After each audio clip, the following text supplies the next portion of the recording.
जब आपको हुक्म हुआ कि इब्राहिम अपनी प्यारी चीज की कुर्बानी हमारी बारगाह में आप पेश करें, आपने ख्वाब देखा, ख्वाब के मुताबिक आपने 100 ऊँटों की कुर्बानी पेश की है। दूसरे दिन फिर ख्वाब को मुलाहिजा फरमाते हैं कि इब्राहिम जो चीज सबसे ज्यादा आपको प्यारी है आप उसकी कुर्बानी पेश कीजिएगा। फिर आप ऊँटों की कुर्बानी पेश करते हैं। मुसलसल पैदर पे रेगुलर कंटिन्यू जब 3 दिन मुतवातिर आप ख्वाब देखते हैं, समझ जाते हैं अरे मेरे नजदीक तो मुझको मेरे बेटे से ज्यादा कोई महबूब चीज नहीं है, पसंदीदा नहीं है। और आज भी हर माँ बाप को आप देखते हैं औलाद कितनी प्यारी होती है, औलाद गर्चे कितनी नाफरमानी माँ बाप की क्यों ना करे, औलाद गर्चे दिल क्यों ना माँ बाप का कितना क्यों ना दुखाए, लेकिन माँ बाप औलाद की खातिर तमाम मुश्किलात से लड़ जाया करते हैं। माँ बाप औलाद के मुस्तकबिल की खातिर तमाम परेशानियों को बर्दाश्त कर जाया करते हैं, गर्चे ये औलाद नाफरमानी आगे चल के करने लगे। अब हजरत इब्राहिम को हजरत इस्माइल से ज्यादा कोई महबूब नहीं था, कोई पसंदीदा नहीं था। हजरत इब्राहिम ने अपने बेटे इस्माइल को तैयार किया है। हाजरा से कहा है कि हाजरा हमको इस्माइल को दावत में लेकर के जाना है। लोगों, दावत से मुराद सिर्फ खाना खाना नहीं होता है, अरे दा यदउ ये बुलाने के माना में होता है। और महबूब को महबूब ने बुलाया था, सुभान अल्लाह। एक खलील को एक खलील ने बुलाया था, एक दोस्त को एक दोस्त ने बुलाया था। इसलिए हजरत इस्माइल को अपने साथ लेकर के चलने लगते हैं। उधर शैतान देखता है, परेशान होता है कि अरे इब्राहिम तो अपने बेटे इस्माइल की कुर्बानी देने के लिए जा रहे हैं, इनको हुक्म रब की जानिब से हुआ है और ये इनको कुर्बान करने के लिए जा रहे हैं। अब शैतान हजरत हाजरा के पास आता है। आने के बाद कहता है आपको मालूम है हजरत इब्राहिम आपके लख्त जिगर, आपके नूरे नजर इस्माइल को कहाँ लेकर के गए हैं? कहती हैं कि हाँ, एक दावत में लेकर के गए हैं, एक दोस्त ने बुलाया है, उस दोस्त के यहाँ पर गए हैं। तो शैतान कहता है हाजरा तुमको मालूम नहीं है, अरे दावत में नहीं लेकर के गए हैं, बल्कि रब की जानिब से इब्राहिम को हुक्म हुआ है कि इस्माइल की कुर्बानी पेश करो। इसलिए इब्राहिम इस्माइल को कुर्बान करने के लिए लेकर गए हैं। हजरत हाजरा ने जब इतना सुना है फरमाती हैं अरे तू तो मुझको शैतान लईन मरदूद मालूम होता है, अरे ये तो एक इस्माइल है, जब रब की जानिब से हुक्म है, रब ने बुलाया है, तो अल्लाह अगर 1000 इस्माइल भी हाजरा को कुर्बान अता करेगा तो हाजरा उन तमाम की कुर्बानी तो पेश कर सकती है, लेकिन अब के रब के हुक्म की हुक्म उदूली नाफरमानी नहीं कर सकती। सुभान अल्लाह। हजरत इब्राहिम इस्माइल को लेकर जा रहे हैं। अब इस्माइल के पास आया है, इधर मौका जब नहीं मिल पाया है, अपना वार काम नहीं हुआ है, अब शैतान इस्माइल के पास आया है। इस्माइल कहाँ जा रहे हो? आपको मालूम है आपके वालिद आपके वालिद मोहतरम आपको कहाँ लेकर के जा रहे हैं? कहते हैं हाँ हमको मालूम है, एक दोस्त के यहाँ पर लेकर जा रहे हैं, दोस्त ने बुलाया है, दोस्त की दावत है। तो कहता है कि नहीं नहीं, आपको दावत में लेकर नहीं जा रहे हैं, आपको कुर्बान करने के लिए जा रहे हैं। कुर्बानी का हुक्म हुआ है, महबूब चीज को कुर्बान करने का हुक्म हुआ है। अल्लाहु अकबर कबीरा। इस्माइल का खशियत इलाही इस्माइल की देखिएगा। हजरत इस्माइल का अपने रब की फरमा बरदारी और इताअत गुजारी को आप मुलाहिजा फरमाइएगा।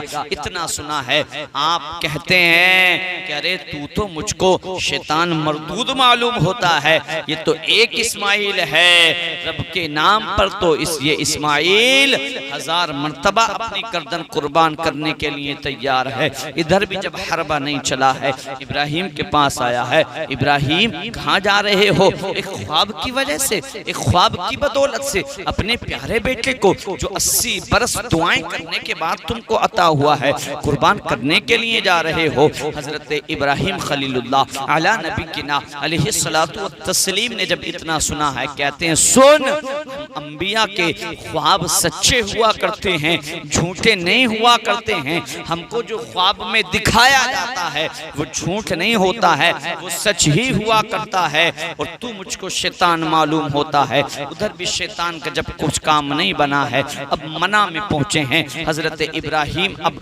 मना में पहुंचने के बाद अपने लख्त जिगर नूरे नजर से अब क्या बात करते हैं, जिसका जिक्र खुद कुरान ने बयान किया है। अल्लाहु अकबर कबीरा। ये फैजान नजर था कि मकतब की करामत थी, सिखाए थे इस्माइल को किसने, आदाबे फरजंदी। अल्लाहु अकबर कबीरा। अब बाप और बेटे की गुफ्तगू को मुलाहिजा कीजिएगा। एक बाप अपने बेटे से कहता है, ऐ मेरे बेटे, क़ाल या बुनैया इन्नी अरा फिल मनाम अन्नी अज़बहुका फंजुर माज़ा तरा। ऐ मेरे प्यारे बेटे, मैंने ख्वाब में देखा है मैं तुझको ज़िबह कर रहा हूँ। मेरे लाल, मेरे लख्ते जिगर, मेरे नूरे नजर, बता इस बारे में तेरा क्या ख्याल है, तेरी क्या राय है, तू क्या कहना चाहता है। जब हजरत इस्माइल ने इतना सुना है, आप कहते हैं, ऐ मेरे वालिद मोहतरम, जब आपको ये हुक्म रब की जानिब से हुआ है तो क़ाल या अबति फ़अल, ऐ मेरे वालिद मोहतरम, आप उस काम को कर गुजरिएगा जिसका हुक्म आपको दिया गया है। और सतजिदुनी इंशाअल्लाहु मिनस्साबिरीन, अन करीब आप मुझको सब्र करने वालों में से पाएंगे। सुभान अल्लाह, सुभान अल्लाह। अब बाप बेटे की गुफ्तगू चल रही है। अब बाप की बारगाह में बेटा अर्ज करता है, मगर मेरे 3 मारूज़ात हैं, 3 अरीज़े हैं। एक तो ये है कि मेरे वालिद मोहतरम, आप जब मेरी कुर्बानी पेश करें तो आप अपनी आंखों पर पट्टी बांध लेना, कहीं ऐसा ना हो कि आप मेरी गर्दन पर छुरी चलाएं और बेटे की मोहब्बत, रब की मोहब्बत पर गालिब आ जाए और आपका हाथ फिसल जाए, आप बहक ना जाएं। इसलिए आप रब की बारगाह में कुर्बानी करने से आजिज ना हो जाएं। इसलिए आप अपनी आंखों पर पट्टी बांध लेना, कहीं ऐसा ना हो कि बेटे की मोहब्बत, रब की मोहब्बत पर गालिब ना आ जाए। और मेरी दूसरी ख्वाहिश, मेरा दूसरा अरीज़ा ये है कि आप सही से पहले मुझको, मेरे हाथ पैरों को रस्सी से बांध लेना, कहीं ऐसा ना हो आप मेरी हुल्कुम पर, मेरी गर्दन पर छुरी चला रहे हो और मैं तड़प रहा हूँ, मेरा तड़पना आपसे ना देखा जाए और आपके कदम कहीं डगमगा ना जाए। और तीसरी मेरी वसीयत, मेरा अरीज़ा आपकी बारगाह में यह है कि मेरी कुर्बानी के बाद जो कपड़े बचे वो जाकर मेरी वालदा को बतौर निशानी उनको पेश कर देना। अल्लाहु अकबर कबीरा। हजरत इस्माइल ने इतना कहा है, आंखों पर पट्टी हजरत इब्राहिम ने बांधी है, बांधने के बाद छुरी को लिया है, हजरत इस्माइल को लिटाया है, लिटाने के बाद छुरी को चलाना चाहा है। इधर इस्माइल तो एक बार छुरी को चला रहे थे, उधर रब की रहमत बारहा छुरी को हुक्म दे रही थी कि छुरी तुझको इस्माइल के हुल्कुम पर, गले पर नहीं चलना है। एक मर्तबा नहीं, 2 मर्तबा नहीं, 3 मर्तबा हजरत इब्राहिम ने कोशिश की है, बार बार छुरी को तेज करते हैं, चलाने की कोशिश करते हैं, छुरी चलने का नाम नहीं लेती है, परेशान है, पता नहीं क्या मामलात हैं। करीब ही एक पत्थर पड़ा हुआ है, उस आपको ने जब छुरी को चलाने की कोशिश की है, तीसरी मर्तबा में छुरी फिर भी जब नहीं चल पाई है, हाथ को छिड़का है, छुरी हाथ से छूटी है, छूटने के बाद पत्थर पे जाके लगी है। जो छुरी हजरत इस्माइल के नाजुक से हुल्कुम पर, गले पर नहीं चल रही थी, पत्थर पर गिरने के बाद पत्थर को 2 हिस्सों में, 2 पार्ट में, 2 टुकड़ों में तकसीम कर दिया है। आप मुलाहजा फरमाते हैं, बड़ा ताज्जुब आपको होता है, मुतफक्किर हो जाते हैं, गौर फिक्र करते हैं मामलात क्या है। फिर छुरी को लिया है, हजरत इस्माइल को लिटाया है, लिटाने के बाद ज़िबह करना शुरू किया है। उधर रब तबारक व तआला ने हजरत जिब्राइल अमी को हुक्म दिया, जिब्राइल सिदरा छोड़िए, वो जन्नत से दुम्बा लेकर के जाइए और दुम्बे को जाकर हजरत इस्माइल की जगह पर लिटा दीजिए और हजरत इस्माइल को वहां से हटा दीजिएगा। हजरत इब्राहिम ने अब जब छुरी चलाई है, छुरी चल गई है, हुल्कुम कट गया है, गला कटा तो है, लेकिन उनको क्या मालूम था किसका गला कटा है। अल्लाहु अकबर कबीरा।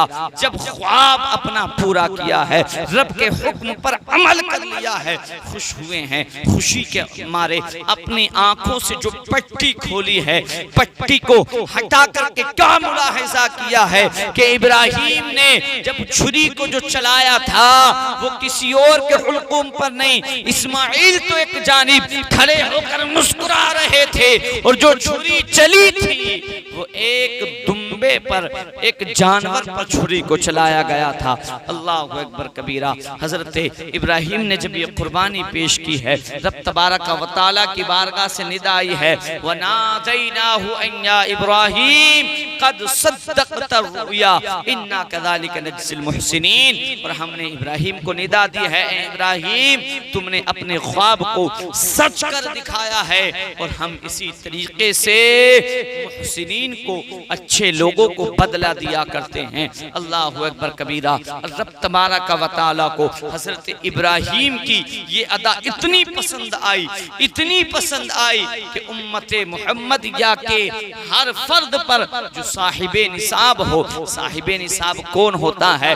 जिसके पास 52.5 तोले चांदी या 7.5 तोले सोना या उसकी कीमत की कोई दूसरी शय है, या इतना नकद रुपया है, पैसा है, कैश है, बैंक बैलेंस है, या इतने रुपये का कोई दूसरा सामान अगर कुर्बानी के दिनों में एक लम्हे के लिए भी उसके पास आता है, 10, 11, 12 तारीख की मगरिब के वक्त के आने से पहले पहले गुरूब आफताब के गुरूब होने से पहले पहले अगर कोई शख्स इतने रुपये का, पैसे का या ऐसी चीज का मालिक होता है जिसकी कीमत 52.5 तोले चांदी या 7.5 तोले सोने के बराबर होती है, तो उस शख्स पर कुर्बानी करना वाजिब हो जाती है। रब तबारक व तआला को हजरत इब्राहिम की ये अदा इतनी पसंद आई है कि उम्मत मुहम्मदिया के हर साहिबे निसाब शख्स पर कुर्बानी को वाजिब कर दिया गया है। ये कुर्बानी क्या है? सहाबा इकराम आका करीम की बारगाह में अर्ज करते हैं, या रसूलुल्लाह सल्लल्लाहु अलैहि वसल्लम मा हाज़िहिल अदाहिक, ये कुर्बानी क्या चीज है? तो आका करीम फरमाते हैं, क़ाला सुन्नतु अबीकुम इब्राहीम अलैहिस्सलाम, ये तुम्हारे बाप इब्राहिम की सुन्नत है। अर्ज करते हैं, या रसूलुल्लाह सल्लल्लाहु ताला अलैहि वसल्लम इस कुर्बानी में हमारे लिए क्या है? तो आका करीम फरमाते हैं, क़ाला बिकुल्लि शारतिन हसनतुन, के इसमें हर बाल के बदले तुम्हारे लिए नेकी है। कि जिन जानवर के जितने बाल हुआ करते हैं, अल्लाह रब्बुल इज्जत हर उस एक बाल के बदले जो शख्स कुर्बानी करता है उसको इतनी नेकी अता फरमाता है। सुभान अल्लाह। तो कुर्बानी हमको खुश दिली से करनी चाहिए, खुश होकर के करनी चाहिए। और जब कुर्बानी का जानवर आप ज़िबाह करें तो ज़िबाह करते वक्त तो कुर्बानी के जानवर के पास मौजूद होना भी चाहिए। ये ज्यादा बेहतर है, ये अफजल है, क्योंकि आका करीम फरमाते हैं कि कुर्बानी का जानवर, जमीन के जानवर का खून जमीन पर बाद में गिरता है। खून के गिरने से पहले पहले अल्लाह ताला साहिबे कुर्बानी, जो शख्स कुर्बानी को करता है, उसकी बख्शिश व मगफिरत फरमा दिया करता है। और कुर्बानी के जानवर के खून के जमीन पर गिरने से पहले पहले अल्लाह ताला उसकी कुर्बानी को कबूल कर लिया करता है। सुभान अल्लाह। तो मोहतरम हज़रात, हर शख्स जो साहिबे निसाब है, आकिल है, बालिग है, मुकीम है, क्योंकि गैर आकिल पर जो शख्स अक्लमंद नहीं है, पागल है, मजनून है, उस पर कुर्बानी वाजिब नहीं है। इसी तरीके से जो शख्स नाबालिग है, गर्चे कितना रुपया पैसा उसके पास क्यों ना मौजूद हो, लेकिन नाबालिग शख्स पर कुर्बानी वाजिब नहीं है। अगर उसके अहले खाना, उसकी जानिब से उसका वली कुर्बानी करेगा तो सवाब जरूर मिलेगा, लेकिन उस शख्स पर कुर्बानी वाजिब नहीं है। इसी तरीके से मुसाफिर अगर कोई शख्स है, यानी जो अपने घर से 92 किलोमीटर 3 दिन की राह पर अपने घर से निकला है, 92 किलोमीटर के सफर के इरादे से निकला है और उसकी वहां पर 15 दिन ठहरने की भी नियत नहीं है, तो वो शख्स मुसाफिर है और मुसाफिर पर भी कुर्बानी वाजिब नहीं है। ये कुर्बानी अब आया, अब लोग बहुत से ये मालूम किया करते हैं कि कुर्बानी में कितने लोग शरीक हो सकते हैं। आया हमको सबसे पहले कुर्बानी किसके नाम की करनी चाहिए? तो देखें, कुर्बानी में अगर छोटा जानवर है, बकरा, बकरी, भेड़ या दुम्बा है, तो सिर्फ एक शख्स उसकी कुर्बानी करेगा। और जानवर बड़ा है तो उसमें जैसे कि 7 हिस्से उसमें आप कर सकते हैं, 7 हिस्सों तक उसमें आपको इजाजत है। आप अगर चाहें कम करना चाहें हिस्से, 5 लोग मिलकर करना चाहें, 6 लोग मिलकर करना चाहें, 4 लोग मिलकर करना चाहें, वो भी कर सकते हैं, लेकिन किसी शख्स का भी हिस्सा 7वें हिस्से से कम नहीं होना चाहिए। और जब सुभान अल्लाह शरीयत ने एक बड़े जानवर में हमको 7 हिस्सों की इजाजत अता फरमाई है, तो हमको चाहिए कि हम बड़े जानवर में 7 ही हिस्से करें। सुभान अल्लाह।